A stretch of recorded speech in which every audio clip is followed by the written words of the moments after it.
Assalamualaikum warahmatullahi wabarakatuh. Hello everyone, back with me with Rani Zahra Juliani as your tutor in academic reading and writing. I hope all of you in good condition and always healthy. Before we start, let's pray together by saying basmalah in your home. And I would like to share in this week about how to write a paragraph. For the content, there is 3 content. The first, it is about definition of paragraph. The second is basic paragraph structure. And the last is example and explanation. For the first, what is exactly the paragraph? A paragraph is a collection of related sentences dealing with a single topic. And paragraph di sini adalah kumpulan dari beberapa sentence atau kalimat yang mana kalimat tersebut sangat berkaitan dengan topik yang sedang ditulis. And then paragraph normally contains several sentences, but they are concerned with theme contained in the topic or key sentences. Example, the main sentence. The key sentence is usually in the first one, which contains the main idea or topic. Nah, jadi gini teman-teman, paragraf itu normalnya terdiri dari beberapa kalimat, yang mana kalimat tersebut mengandung unsur dari tema ataupun topik yang akan diangkat. Nah, dan di sentence ataupun di kalimat tersebut biasanya ada main idea ataupun key sentence, kata kuncinya. Nah, kata kunci tersebut biasanya disimpan di awal paragraf. Nah, the other sentences support it by adding further information or examples. Setelahnya ditambahkan dengan support atau pembantu untuk menambahkan informasi setelah key sentence tersebut dan dibesertakan dengan contohnya. A paragraph itself contains but should link logically with the previous and the following paragraph, so that the flow and cohesion of the writing is maintained. Nah, paragraf di sini harus sistematis, logical, saling berhubungan dengan yang sebelumnya agar dapat dipahami oleh para pembaca.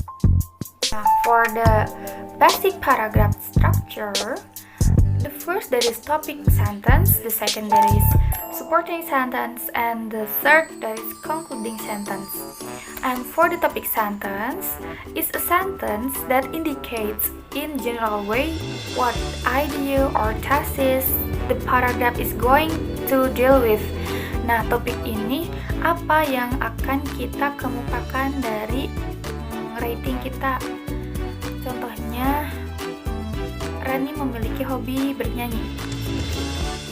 Nah, although not all paragraphs have clear-cut topic sentences, and despite the fact that topic sentences can occur anywhere in the paragraph. Nah, harus kalian ketahui bahwa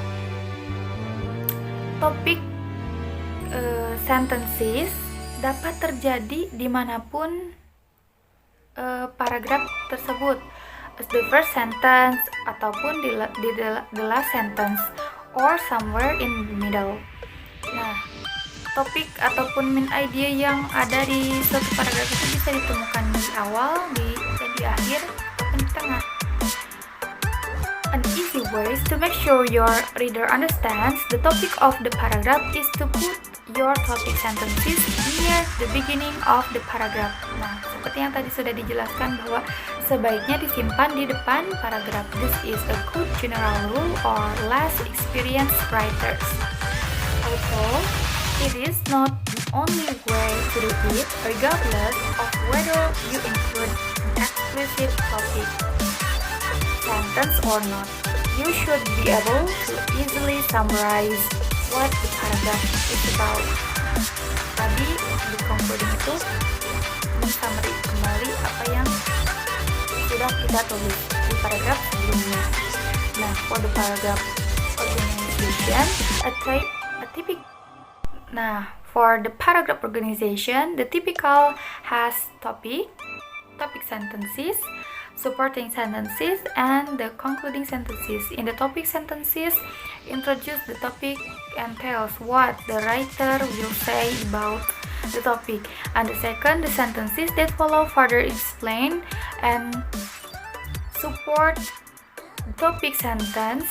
They are called supporting sentences. Yang tadi sudah Teteh jelaskan, supportnya bisa berbentuk ideas, examples, dan lainnya. And the concluding sentence when repeats the information in the topic sentence in different way. For the last slide, you can read in this slide that the most important problem in our city it is the poor public transportation system.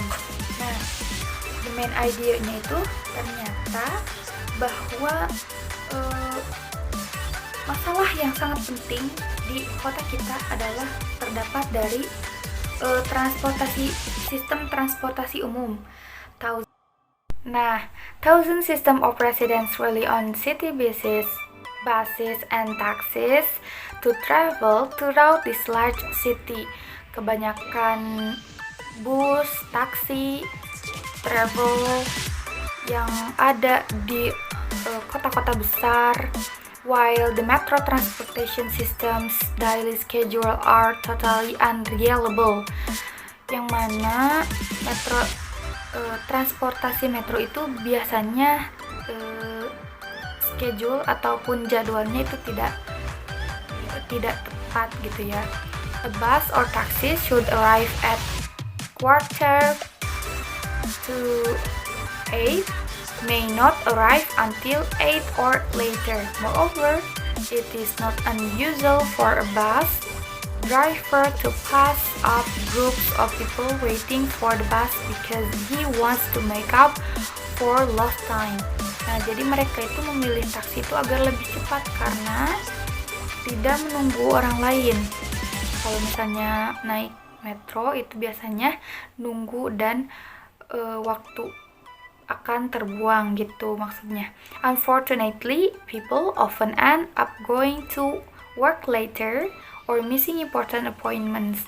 In order for people to get to their destination on time, people must allow for waiting time at the bus and taxi stops. Nah, jadi di sana ada topiknya tentang important problem in our city, yaitu dari transportasi sistemnya, poor transportasi sistemnya, dan disupport dengan bahwa mereka selalu naik bis, naik taksi, travel itu karena ingin lebih cepat.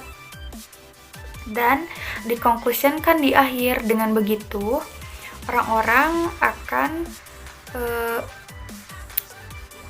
tepat di tujuannya, tepat waktu, dan mereka tidak harus menunggu orang lain seperti itu. I hope you understand what I have explained. Don't forget to ask if you feel don't understand.